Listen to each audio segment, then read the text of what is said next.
Good morning friends. మన CM గారు దీపావళి కానుకగా 3.64 డిఏ అనౌన్స్ చేశారు. ఇది 2024 జనవరి నుంచి వర్తిస్తుంది. మనకు నవంబర్ పేమెంట్లో యాడ్ అవుతుంది. ఆర్టీసీ ఎంప్లాయీస్కు డిసెంబర్ పేమెంట్లో యాడ్ అవుతుంది. మనకి ఇంతకుముందు 33.67% ఉండేది, ఇప్పుడు 3.64 కలిసింది. ఇప్పుడు మన డిఏ 37.31 అయ్యింది. డిఏ మనకు సంవత్సరానికి 2 సార్లు పెరుగుతుంది, జనవరిలోను జూలైలోను.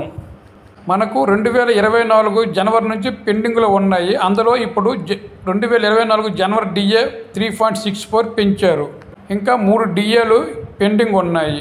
మళ్ళీ జనవరి వస్తే మనకి మళ్ళీ డిఏ పెండింగ్ అవుతుంది. మొత్తం 4 డిఏలు మళ్ళీ పెండింగ్ అవుతుంది. ఈ పెరిగిన డిఏ ఏరియర్స్ 2 విడతల్లో ఇస్తున్నారు. ఒకటి నవంబరు, మిగతాది జనవరిలోను. మీకు ఎంత డిఏ పెరిగిందో టేబుల్లో ఉన్నది చూసుకోండి.